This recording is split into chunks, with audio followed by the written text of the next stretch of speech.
A Eu fase do porquê. do porquê, o que, que é isso, e pergunta.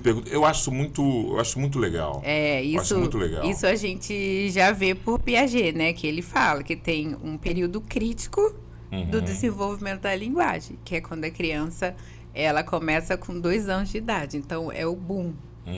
E aí a criança começa, o pensamento às vezes nem consegue, ele é tão acelerado que a fala nem consegue acompanhar o pensamento. Então a criança quer, o que é isso? O que é isso? Por quê? Por quê? E é exatamente de 2 a 3 anos. E os pais, eles têm que ter essa paciência e explicar, né? Muitas das vezes abaixar, sempre no contato das crianças, articular, porque hoje a gente vive no mundo cibernético, né? A internet. Então, a criança pergunta alguma coisa, o pai tá lá no celular. Tá, peraí, já vou, calma aí. E aí, isso tá impedindo o desenvolvimento das crianças, né? Então, a gente precisa, o que você quer? Quer pão. Aí a criança não tem ainda articulação pão. Mas se a criança falar, pá, tá ótimo. Porque tem criança que aponta, aí a mãe vai lá rapidinho, pega o pão, não sei o que, volta pro sofá, fica no celular. E isso vai acometer o atraso, né? Vai acometer o desenvolvimento da criança. Você fala do celular, dos dispositivos, né? Do tablet. Antes dele um pouquinho nós tivemos a televisão, fazendo um pouco esse papel de babá em algum momento. E aí a gente que tem mais de 18 anos, um pouquinho, a gente lembra de um período em que não havia, obviamente, celular e a televisão era rara. As casas tinham uma única televisão. Né? Quando nós éramos jovens, as casas tinham uma televisão só, aquelas que tinham. E a televisão era monopólio dos adultos, não era monopólio das crianças. Então, a presença da televisão na vida do crescimento dessa criança era uma presença bem menor e o celular não existia. Isso, eu entendo, determinava uma linha do tempo onde essa criança começaria a desenvolver principalmente a sua fala e o seu vocabulário.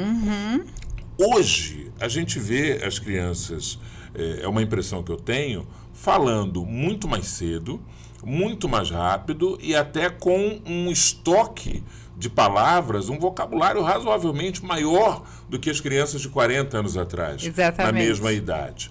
A pergunta que eu te faço isso parece fantástico, maravilhoso, mas isso é totalmente bom ou tem algo de ruim ou de preocupante nisso? Então, eu faço doutorado em cognição e linguagem lá na UENF, né? Em Campos. Isso. E a minha tese é sobre o desenvolvimento da linguagem em crianças de 2 a 3 anos. Então, o meu produto final vai ser uma avaliação para observar nos aspectos do desenvolvimento da linguagem se essas crianças estão preparadas ou não para depois entrar para o maternal na escola. Sim. E a minha linha de trabalho é de tecnologias, né? Então, eu trabalho com tecnologias.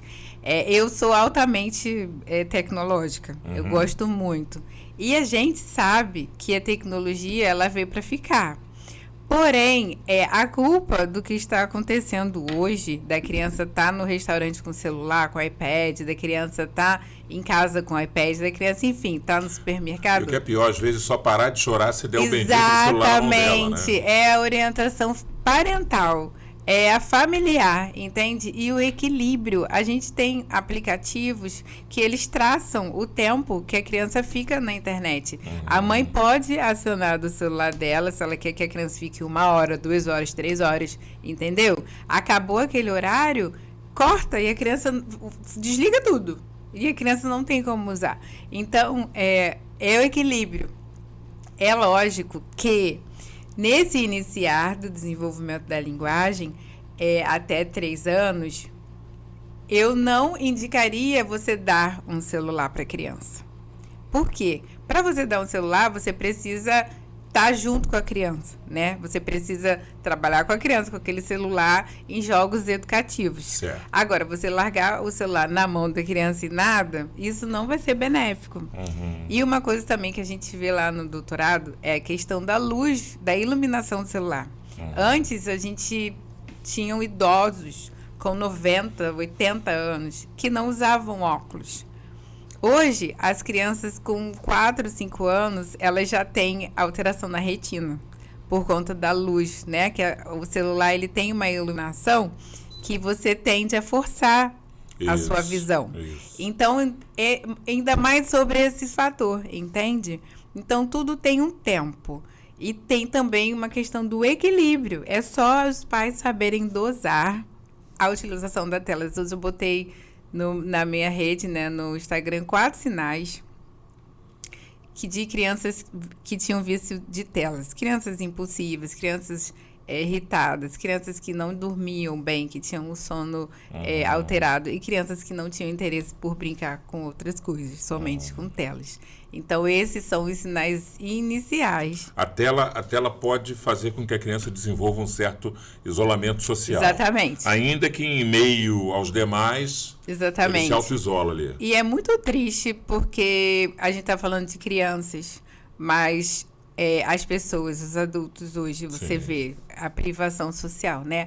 Casais fora, em restaurante, assim, não tem mais uma comunicação verbal, vamos dizer, né? Eu tô aqui com o meu marido, ele tá com o celular, eu tô com o meu celular, a gente sai, tá com o celular, entendeu? Então, isso também é muito ruim. É muito estranho, né? É muito estranho. Alguém pode, de repente, falar assim, não, mas é um modelo, um arranjo dos novos tempos. Mas é uma escolha, acima de tudo.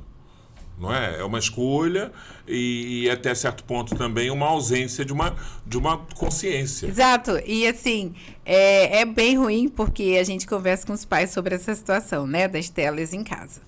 E aí a gente fala assim, ó, vocês não podem, vai ter que diminuir, não sei o que lá e tal. Aí fala, mas tá viciado, não sei o que lá, porque realmente é um vício. Aí eu falo, mas você tá largando o celular? Porque às vezes o pai quer que a criança largue, mas o pai continua com o celular. Isso. A mãe continua com o celular. E aí, não, porque tem que largar. A criança tem que largar, tem que obedecer. E aí eu falo, mas você também largou? Você leu um livro pro seu filho antes dele dormir? Você conversou à mesa quando vai jantar, almoçar? Né? Porque não adianta você querer que ele faça, porque os pais são o modelo das crianças, né? Então não adianta você querer que eles façam e o pai e mãe não fazer. A mesma coisa da comida.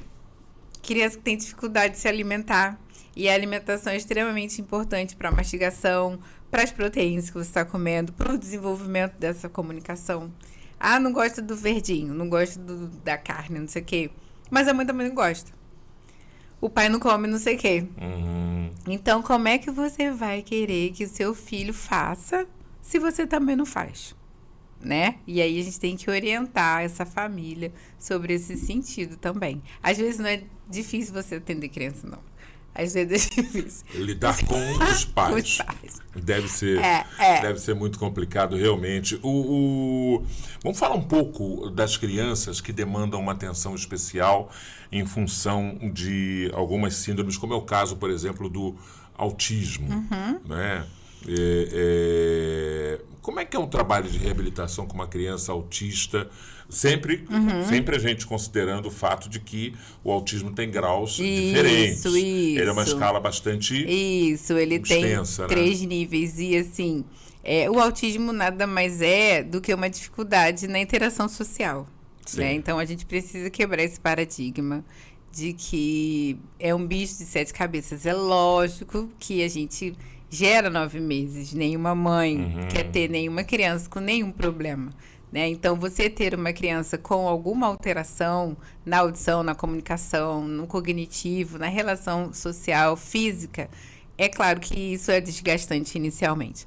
Então, desculpa, você usou um conceito, o autismo é uma alteração na capacidade de interação social. Interação social, exatamente. É uma criança que ela não gosta de interagir. E a gente precisa respeitar essa situação. O autismo, definitivamente, o autismo não é uma doença. Não. É uma característica. Exatamente. Então, tem graus, né? Uma criança que interage mais, uma criança que interage menos. Certo. Elas são crianças carinhosas, crianças que a gente precisa respeitar esse ir e vir, né? Então, hoje ela quer fazer alguma coisa, quer falar, amanhã ela não quer mais, ou ela também não quer desde o início.